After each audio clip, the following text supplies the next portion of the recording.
Hello friends, welcome back to DR learn. आप सभी का बहुत बहुत स्वागत है और आई होप आप सभी लोग बहुत ही अच्छे होंगे और अपनी प्रिपरेशन को एकदम मस्त तरीके से कर रहे होंगे। तो चलिए फिर हमारी आज की क्लास को बिल्कुल एनर्जेटिक तरीके से स्टार्ट करते हैं। और आप भी मेरे साथ साथ ट्राई कीजिएगा कि आप क्वेश्चंस को पढ़ो और क्वेश्चंस के आंसर देने के लिए ट्राई किया करो। देखो, जब आप क्वेश्चंस के आंसर यहाँ पर दोगे ना तो आपकी उसमें क्या होगी, आपकी प्रैक्टिस होगी। आप ट्राई किया करो कि आप मुझसे भी पहले क्वेश्चन का आंसर बता दो उसमें, ठीक है। तो चलिए फिर स्टार्ट करते हैं। और अगर अभी तक सब्सक्राइब नहीं किया है तो कर लीजिए, क्योंकि इस तरीके की इन्फॉर्मेटिव वीडियो यहाँ पर आपको मिलती रहेंगी। तो चलिए फिर स्टार्ट करते हैं हमारी आज की क्लास को और हम देखेंगे अपने फर्स्ट क्वेश्चन को। ओके, छोटे बच्चे ज्ञान की संरचना और अर्थ किस प्रकार निकालते हैं। इसमें इस तरीके के आपके ऑप्शन आजकल ज़्यादा आ रहे हैं आपके एग्जाम में कि जैसे फर्स्ट सेकेंड थर्ड या फिर फर्स्ट या फोर्थ, इस तरीके से।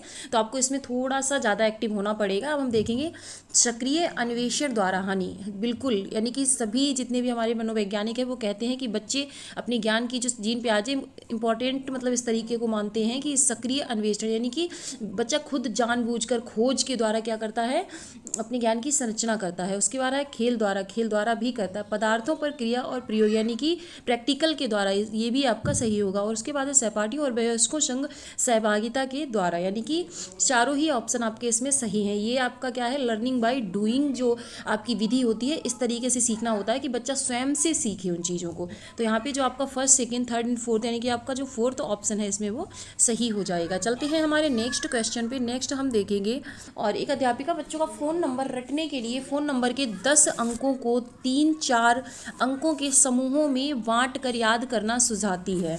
अध्यापिका द्वारा सुझाई यह रणनीति कहलाती है। अब आपको भी पता है, देखो फर्स्ट है इसमें खंडीकरण, दूसरा है कूट लेखन। तो यहाँ पे कोई लेखन नहीं हुआ है, इसलिए ये नहीं है। उसके बाद है स्वागीकरण, ये भी हमारा नहीं होगा। अनुकूलन, उस पर कोई अडेप्टेशन नहीं किया है, वो बस उसे याद करा रहे हैं। यानी कि खंडीकरण, यानी कि खंड में, चंक्स में, उनको तोड़ तोड़ के, टुकड़ों में तोड़ तोड़ के जब किसी चीज़ को याद करते हैं तो वहाँ पे हमारी कौन सी विधि होती है, खंडीकरण विधि। ओके, तो इसका हमारा आंसर आपका हो जाएगा फर्स्ट। चलते हैं हमारे नेक्स्ट क्वेश्चन पे। नेक्स्ट है आपका, निम्न में से अधिगम की कौन सी दशा पर विद्यालयों में सबसे अधिक बल देना चाहिए। यानी कि अधिगम की ऐसी कौन सी स्टेज है, ऐसी कौन सी दशा है जिसपे हमें विशेष बल देना चाहिए। ओके, तो देखेंगे हम इसमें परिवेश से सहभागिता द्वारा कौशलों और ज्ञान का अर्जन। ये तो बहुत ही अच्छी बात है। उसके बाद विषय बस रटना नहीं है हमें, जहाँ पर भी आपको रटना मिल जाए वो आपका ऑप्शन नहीं होगा।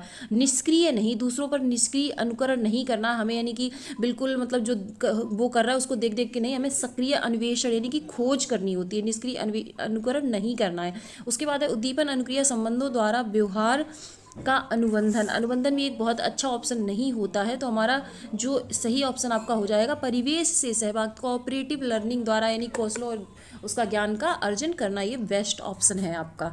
उसके बाद चलते हैं हमारे नेक्स्ट क्वेश्चन पर। नेक्स्ट क्वेश्चन को पढ़ेंगे, निम्न में से कौन सा युग्म सामाजिक संरचनात्मक उपागम के अनुसार छात्रों के पढ़ने को सुसाध्य करता है।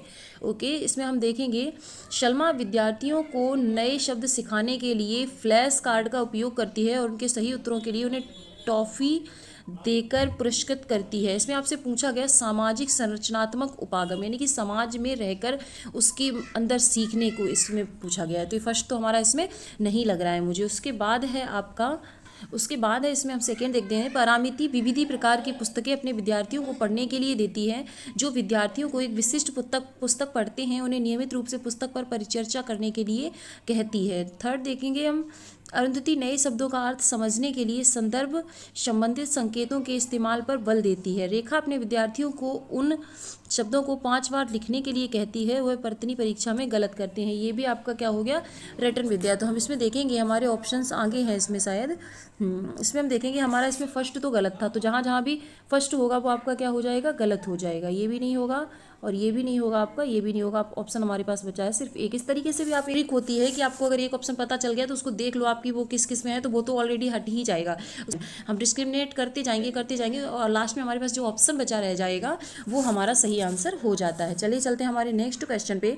एक शिक्षक होने के नाते आप अपने छात्रों में समस्या समाधान क्षमताओं को किस प्रकार सुसाध्य कर सकते हैं, यानी कि आप एक शिक्षक हैं और आपके बच्चों को समस्या आ रही है तो आप किस तरीके से उसको टैकल करेंगे, उन चीज़ों को देखेंगे। अपने विद्यार्थियों में डर की भावना, कि कभी भी बच्चों में डर की भावना पैदा हमें नहीं करनी होती। समस्याओं के हल हेतु अटल तरीके के इस्तेमाल को बढ़ावा देकर, अटल तरीका यानी कि एक ही तरीके पे आप अटल हैं, चाहे फिर वो समस्या को हल कर रहा है या नहीं कर रहा है, तो ऐसे तरीके भी हमें इस्तेमाल नहीं करने होते हैं।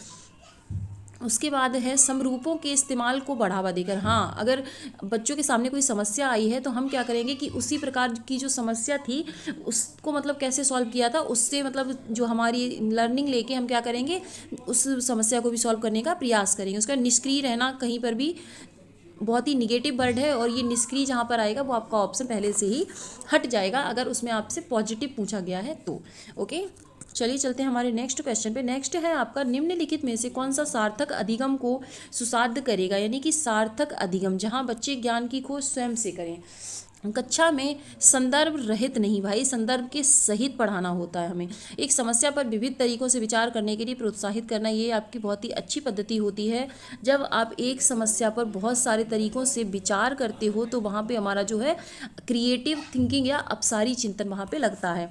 रट्टा मारकर सीखना हमने कभी नहीं सीखा है। शिक्षक द्वारा श्याम पट पर उसको नकल करना भी नहीं। तो हमारा एकमात्र जो सही ऑप्शन है इसमें वो आपका है सेकेंड ऑप्शन। ओके, नेक्स्ट चलते हैं हम। अगर विद्यार्थी अपने कार्य की सफलता को आंतरिक कारणों पर आरोपित करते हैं तो उनमें किसकी भावना उत्पन्न होगी। अगर विद्यार्थी अपने कार्य की सफलता को आंतरिक कारणों पर, यानी कि वो अपने अंदर उसको मानते हैं कि मैंने सेल्फ मोटिवेशन था तो इसलिए मैंने ये कार्य किया, इसलिए मैं सफल हुआ हूँ, तो वहाँ पर शर्म क्यों होगी भाई, उसने तो बहुत अच्छा काम करा, गुस्सा भी नहीं होगा, वहाँ पर उसको क्या होगा, गर्व होगा खुद पे कि मैंने बहुत ही अच्छा काम किया है, और वो सेल्फ मोटिवेशन से हुआ है। ओके, तो इसमें आंसर हमारा जो है थर्ड सही हो जाएगा। चलते हैं हमारे नेक्स्ट क्वेश्चन पे।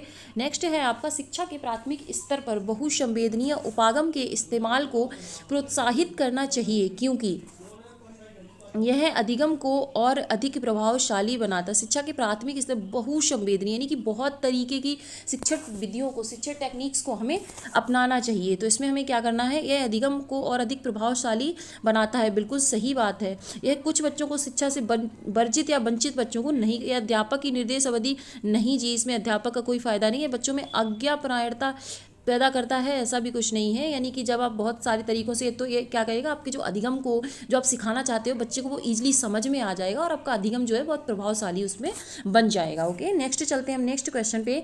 बच्चे अक्सर विभिन्न संकल्पों के बारे में वैकल्पिक संकल्पनाएं और भ्रांतियां गठित कर लेते हैं। इस संदर्भ में निम्न में से कौन सा कथन सही नहीं है। ओके, इन्होंने हमसे क्या पूछा है कि सही नहीं है, तो नहीं का आप विशेष ध्यान रखेंगे। ओके, बच्चे अक्सर विभिन्न संकल्पों के बारे में, जैसे कि बहुत सी चीज़ें होती हैं तो मतलब उन्हें भ्रांतियाँ, जैसे कि आपने देखा होगा जब हम भी छोटे थे ना तो हमें क्या लगता था, पेड़ हमारे साथ साथ चल रहे हैं। ओके, जैसे हम देखते हैं तो पानी जैसे कोई कलर का नहीं होता है, तो लेकिन बच्चों को कभी कभी उन्होंने रेड पानी देख लिया या कभी कभी उन्होंने उनको ब्लू कलर लगा तो उन्हें लगेगा कि नहीं पानी का तो कलर होता है और वो ब्लू कलर का होता है। तो इस तरीके की जो भ्रांतियाँ बच्चों के मन में बैठ जाती हैं उसके संदर्भ में गठित कर लेते हैं। इस संदर्भ में से कौन सा कथन सही नहीं है। एक अध्यापिका को बच्चों द्वारा गठित वैकल्पिक संकल्पनाओं और भ्रांतियों को सख्त रूप से हतोत्साहित नहीं करना चाहिए, बिल्कुल भी नहीं करना चाहिए आपको।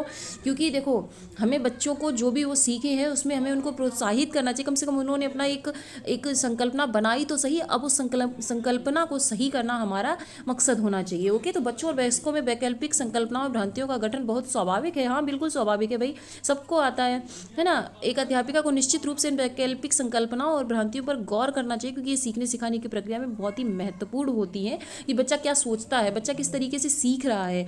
वैकल्पिक संकल्पनाओं और भ्रांतियां सदैव निराधार नहीं होती हैं, बल्कि बच्चों को अपने आसपास की दुनिया के बारे में सहज समझ को दर्शाती हैं। ये तीनों ही ऑप्शन हमारे बिल्कुल ही सही हैं। तो हमारा गलत हमसे पूछा तो गलत ही हमारा इसमें सही है, इसलिए हमारा फर्स्ट ऑप्शन इसमें सही हो जाता है। चलते हैं हमारे नेक्स्ट क्वेश्चन पे।